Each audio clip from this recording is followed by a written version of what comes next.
film, habis main film. Jadi sekarang lagi sebenarnya promo film, kegiatan-kegiatan OPR, parenting segitu masih lah dijalanin. Itu sih sama ngurus anak, sama ngurus suami lah. Aku lihat dulu jadi presenter terkenal nih. Wow. Diceritain.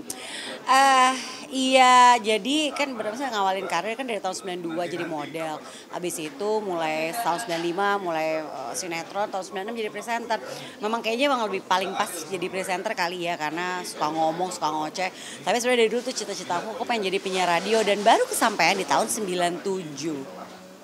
Gitu sebenarnya. Tapi masih inget gak sih Kak, apa namanya bayaran pertama kali? Aduh, Jadi presenter tuh berapa? nggak inget. Tapi by the way ini ada selebrita ya. Aku tuh dulu membawa acara namanya masih sebelum selebrita tuh e-gossip. Ini kan umur 40 tahun terus masih berkarya di dunia hiburan. Ada nggak sih plus minusnya gitu sekarang? Stamina udah gak kuat. Nggak juga sih. Tahun ini aku 50 tahun. Jadi apa ya, masih bersyukur banget sih di umur segini yang tahun ini aku 50 tahun masih banyak kesempatan, masih ada kesempatan untuk bisa mencoba hal baru. Sebenarnya dunia acting bukan hal baru lagi. Kan pertama kali justru aku mulai dari sinetron kan tahun 95.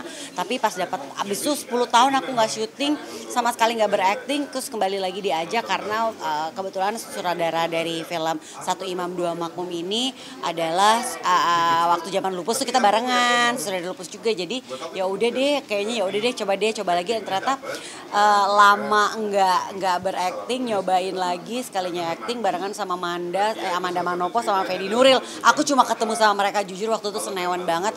Kayaknya aduh mati nih gue nih. Aduh kalau gue sampai nggak inget nggak hafal dialog gimana ya. Terus kayak kalau nanti misalnya aku ulang-ulang gimana ya, malu banget ya. Maksudnya kan ya mereka ini kan aktor-aktor papan atas kan, jadi kayaknya ada rasa senewan banget. Itu sih pas hari pertama syuting, balik lagi syuting tuh itu sih yang aku rasain, senewan banget. Jadi balik lagi kalau tadi sesuai pertanyaannya, bersyukur banget sih gitu di umur sekarang ada kesempatan untuk mencoba hal lain gitu loh. Sekarang main film dan emang perannya udah beda lagi dan menarik sih, kayak yang seru juga ya gitu. Terus gimana rasanya menerima peran yang dulu misalnya anak muda terus sekarang jadi ibu-ibu itu kayak turning back-nya itu gimana tuh? Nggak susah sih karena kan itu udah peran sehari-hari aku jadi ibu 2 anak yang udah gede juga lagi. Anak aku umurnya 20 sama 21. Jadi ya udah kayak menjalankan, ya udah kayak di rumah gitu kan. Kayak aku juga kebetulan banyak banget sharing soal acara sharing di acara-acara parenting. Itu juga kayaknya ya udah ini udah kayak yang ya udah ibu-ibu lah gitu. Cuman lucu aja sih kalau dipikir dulu jadi anak SMA, jadi anak kuliah gitu. Sekarang peran udah jadi ibu-ibu banget, dan ini di film ini aku jadi guru bahkan gitu. Jadi kan kayaknya menarik gitu. Tapi buat ngimbangin syuting sama anak-anak muda itu kayak agak kewalahan nggak sih, apa tetap pace-nya ya sesuai ini? Iya, disesuaikan sama perannya sih. Kebetulan karena waktu ini di film Satu Imam Dua Makmum ini peran aku jadi guru, jadi nggak jadi masalah. Cuman emang lebih ke aku beradu peran sama Manda yang masih muda dan hitungannya kan aktor papan atas, sama Fedi Nuril juga tuh kayaknya di saat itu nervous banget sih. Aku grogi, sumpah aku grogi banget waktu itu. Bahkan kayak gue nge-MC nggak segini-gini amat. Aku grogi banget, takut nggak hafal, takut gugup, takut gagap. Itu kayaknya bener-bener yang lebih ke situ sih. Aku waktu itu saat itu kewalahannya lebih ke yang aku udah lama enggak gitu loh. Tapi di umur yang menjelang 50 ini sempat ada keluhan nggak sih kayak apa sakit apa gitu nggak sih?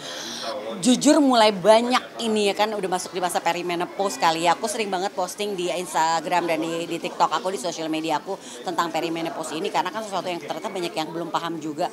Ada aja gitu yang terah frozen shoulder lah, badan gak enak lah. Jadi kayaknya emang udah umurnya ada aja masalahnya. Memang aku sampai akhirnya mengurangi kegiatan. Aku kan tadinya sempat ngantor kan selama 6 tahun, itu di akhir Desember aku baru resign karena memang benar-benar berikrar dan berjanji bahwa di saat ini aku udah harus banyak memperhatikan diriku sendiri. Aku harus banyak mulai olahraga lagi, memperhatikan kesehatan lebih full gitu loh, mengurangi stres itu sih karena berasa banget. Iya nggak kayak dulu lagi kali ya. Mungkin kita masih bisa, orang masih bilang, orang nggak nyangka gitu, umurnya segini ya gitu, udah mau 50. Tapi tetap aja istilah gini, ya lu lihat luarnya, underdealnya udah beda loh. Underdealnya udah underdeal mau 50 gitu. Tapi sempat ada yang ngerasa kayak sampai harus bed rest lama gitu. Oh enggak, untungnya enggak sih. Dari luar itu sih masih aman.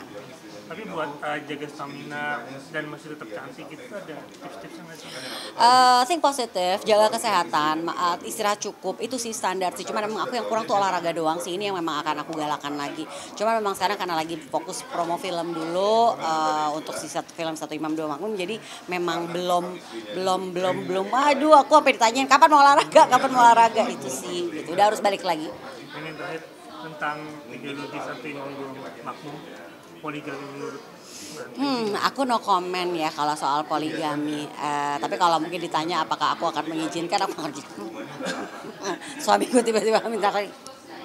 Tapi pernah nggak ngomong dari suami mau gitu? Enggak lah, langsung aku gitu. Terakhir Ya. tanggapannya kan sekarang lagi rame nih, istri lagi nyuruh suaminya buat belanja kayak sayur sop gitu, harusnya tuh 5.000 tapi suaminya tuh kayak malu-malu buat belanja sebanyak 5.000, jadi dia tuh malah belanja tuh 50.000 gitu loh kak, jadi kayak malu untuk suami kakak sendiri. Pernah nggak sih kayak gitu, pernah kakak suruh buat belanja kayak tukang sayur itu? Di rumah suami saya justru masak. Jadi terbalik kalau kayaknya itu kan terjadi pada saya deh. Suami saya justru masak. Suami saya dan anak saya laki-laki tuh suka masak di rumah. Mereka tuh senang eksperimen bikin menu-menu gitu. Jadi sebenarnya di rumah agak terbalik nih. Justru kalau yang cowok malah suami aku lebih tahu tentang urusan dapur daripada aku.